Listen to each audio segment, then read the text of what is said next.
This week on EU in the Spotlight.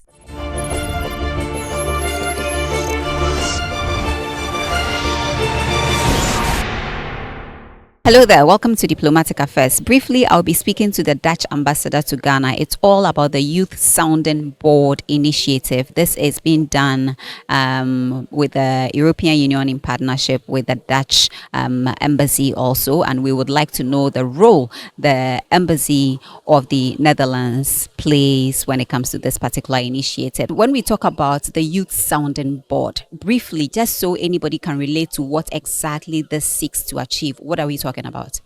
We're talking about a group of 25 young people that we are now calling for young people to apply for that position. So we have 25 positions in a sort of an advisory board to both the European Union delegation in Ghana and to the Netherlands embassy in Ghana. And also with links to youth sounding boards in Brussels, the headquarters of the European Union, and in The Hague, the headquarters of the Netherlands government. So we are looking for young people that can advise us on improving our policies so that there are better outcomes for young people. For the Netherlands embassy, we're mainly focusing on the agricultural sector, because still we see that Ghana is importing a lot of agricultural products from Europe, but also from Sahel countries, from neighboring countries like Togo. So agricultural production is more efficient and better there than it is being done in Ghana.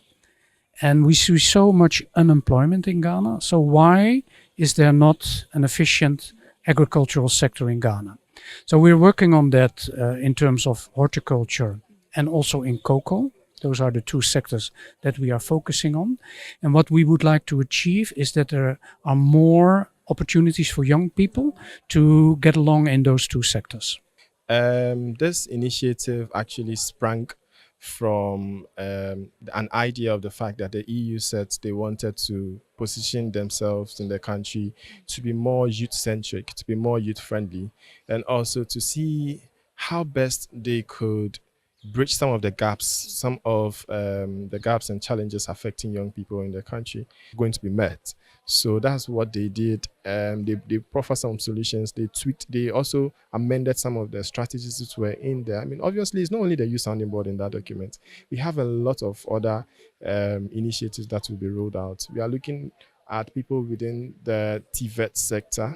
We are also looking at people within, the influential level sector. So we have our vloggers, our bloggers. We have, people within the art sector too as well. So it is a robust document that seeks to have everybody's interest, considered in that document. So It's an initiative by the past European Union Commissioner for International Partnerships, Madam Jutta Opilainen, to listen to the voices of young people in the partner countries of the EU, and then to get our opinions on what we think should be done and how we think things should be done on issues relating and that matter to young people. For our cohorts, we actually even decided to go a step beyond to bring to the table our inputs on matters that do not directly affect the youth, but then we also have opinions on, because most of us are experts. So we might have ideas on things that might not necessarily be youth problems, but we would also be able to contribute to them. So it's the problems of the youth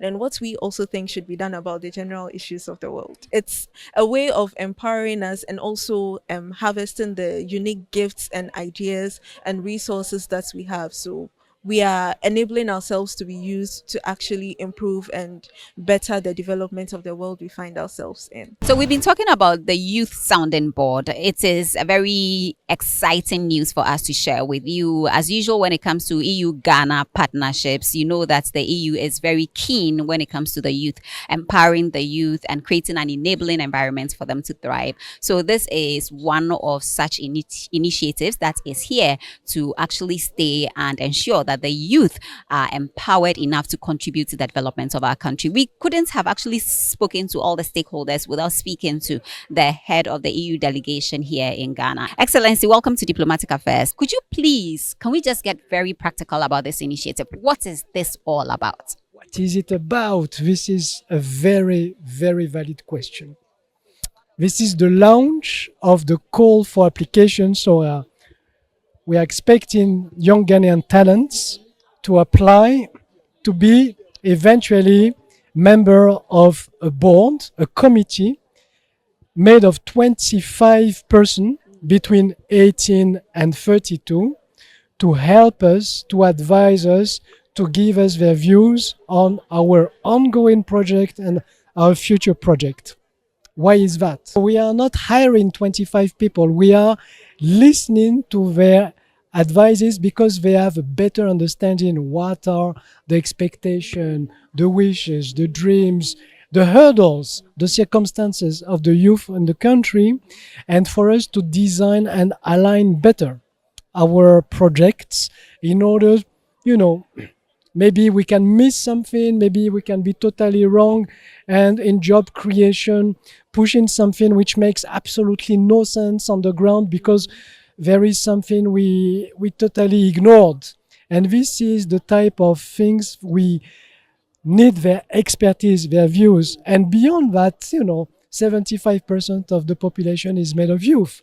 So they are best placed to tell what is topical, what is a priority, what is a lesser priority, so on and so forth. So this is a way, if I sum it up, to make their voice heard, to make their voice valued, to make the voice acted upon. This is an issue of inclusivity, this is an issue of fairness, and this is an issue as well for us of performance in order to have the programs hitting the nail better than without consulting this constituency, I would say.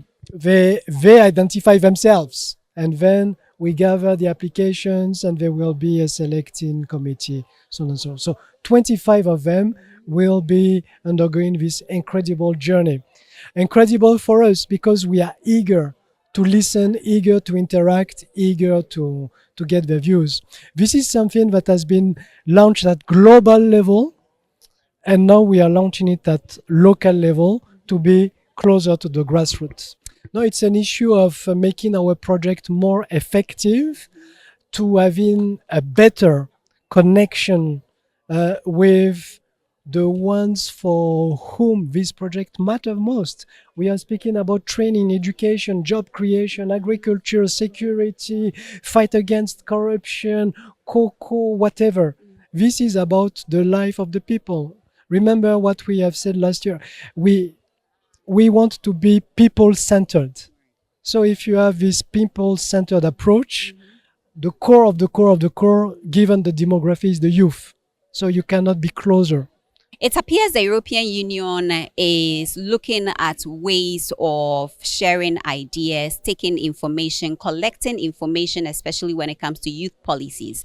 What they want to do is to be youth centered. They want to involve the youth. They want to bring the youth to the table. They want to empower them as the future leaders for tomorrow. And so this approach is one of the approaches that they have adopted to get the youth to the table, give them a seat so they can also share their ideas. By doing so, they actually are able to tell what the challenges are, what the impediments are, what the hurdles are, and how can we collectively actually put this or consider this in our policies so that you can also benefit when it comes to government and then EU relations, or Ghana and then European Union relations. So the EU is being very deliberate. And of course, this is the kind of partnership that we need in order to advance to the next stage when it comes to our aspirations as a country. We believe in the reach of this program, and we want the youth, as you said, to have this seat at the table. I think this is a good image.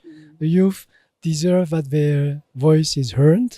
They deserve a seat at the table, and we will collectively benefit out of it. Miss less opportunity, be more topical, straight to the point, more effective, bigger impact.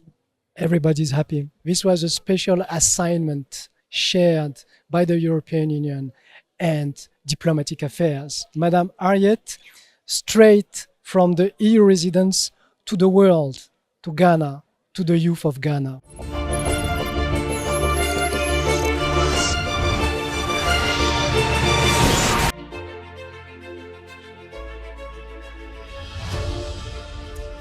Well, all too soon, this is where we bring today's episode of Diplomatic Affairs to an end. My name is Harriet Nate. It is always a pleasure to have you join us on issues pertaining to diplomacy and international relations. Enjoy the rest of our programs.